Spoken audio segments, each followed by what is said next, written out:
क्या तुम मुझसे शादी करोगे? स्वरा तू ये क्या बोल रही है? तू एक मजदूर से शादी करेगी? खुद को देख तो ले, लाखों की सैलरी है तेरी, और ये तो पूरे साल में भी लाख नहीं कमा पाता होगा। बोलो, करोगे मुझसे शादी? अरे भाग गया? स्वरा तू बताएगी ये हो क्या रहा है? बताऊंगी। क्या तुम्हें इनका घर पता है, ये कहाँ रहता है? हाँ जी पता है। चलो मुझे घर लेकर चलो। आइए।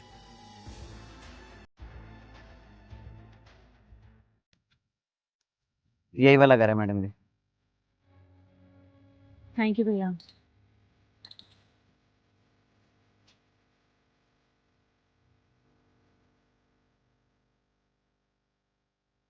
तुम यहाँ भी आ गई?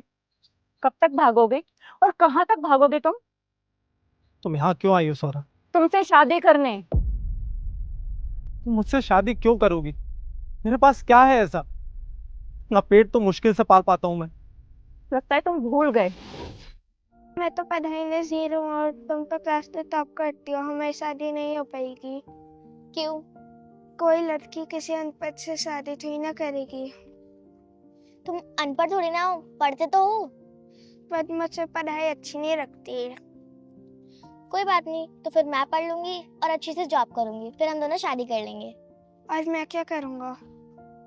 तुम घर पर रहना, घर संभालना, इतना तो कर ही लोगे ना? हाँ हाँ मैं कर लूँगा। वो हमारा बचपन था सौरा, तब हमें कुछ नहीं पता था। यही तो मैं कह रही हूँ, तब हमें कुछ नहीं पता था, लेकिन अब तो सब पता है ना। अब तो हम बड़े हो गए, मैच्योर हो गए हैं। और सबसे पहले मुझे ये बताओ कि तुम कहाँ भाग के चले गए थे? 2 साल से ढूंढ रही हूँ मैं तुम्हें। तो क्या करता मैं? रोज रोज माँ बाप के वही ताने, निठल्ला है, कुछ काम नहीं करता। एक दिन गुस्से में आकर मैंने वो घर छोड़ दिया और मैंने फैसला कर लिया था कि मैं तभी वापस आऊंगा जब कुछ बन जाऊंगा। लेकिन यहाँ आकर पता चला कि यहाँ तो अपना पेट ही पालना मुश्किल है। सच में सौरभ, पढ़ाई के बिना इंसान लाइफ में कुछ नहीं कर सकता। कम से कम तुम मुझे तो बता सकते थे। तुम्हें पता है तुम्हारे जाने के बाद घर वाले कितना परेशान हो रहे थे। तुमने अपना नंबर तक बंद कर लिया यार। वो इसलिए क्योंकि मैंने फैसला किया था कि मैं तभी बात करूंगा जब कुछ बन जाऊंगा। ऐसे नहीं होता है दुष्यंत, हर प्रॉब्लम का एक सॉल्यूशन होता है। और मैं तो तुम्हारी गर्लफ्रेंड थी, हम लोग बचपन से साथ थे। तुम मुझे ऐसे छोड़ के नहीं जा सकते थे। तुम्हारे पापा भी यही चाहते थे स्वरा। याद है उन्होंने कहा था कि मेरी बेटी से दूर रहो। और तुम्हारे पापा क्या, मेरे पापा भी यही चाहते थे। मुझसे कहते थे कि मैंने अपनी लाइफ तो खराब कर ली, कम से कम तुम्हारी लाइफ तो खराब ना करूं। इसलिए मैंने फैसला कर लिया था स्वरा कि मैं किसी भी हालत में तुम्हारी लाइफ खराब नहीं होने दूंगा। इसलिए मैं वहां से चला गया। तुम एक अच्छा लड़का डिजर्व करती हो स्वरा।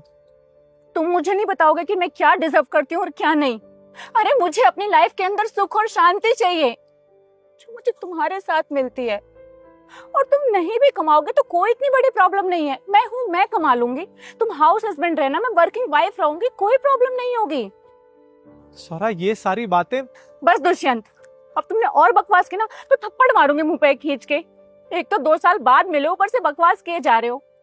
मुझे पता है कि तुम्हारे बिना मैंने 2 साल कैसे निकाले हैं, एक एक दिन कैसे निकाला है। रोज लगता था कि तुम अब आओगे, अब आओगे, अब आओगे, लेकिन रोज मेरी उम्मीद टूटती थी।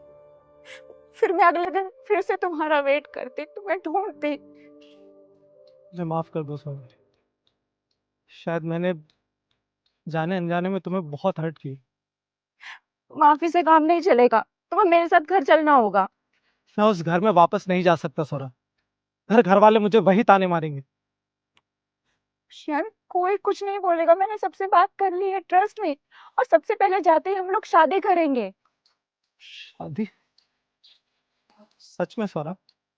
हाँ दुष्यंत, और अब मैं तुम्हारा और वेट नहीं कर सकते, दोबारा रिस्क नहीं ले सकते। तुम दोबारा भाग गए तो? क्या सच में इतना प्यार करती हो तुम मुझसे?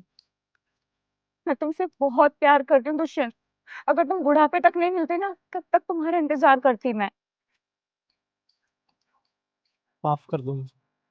सॉरी से काम नहीं चलेगा, फटाफट मुझे हक दो, मुझे सुकून चाहिए।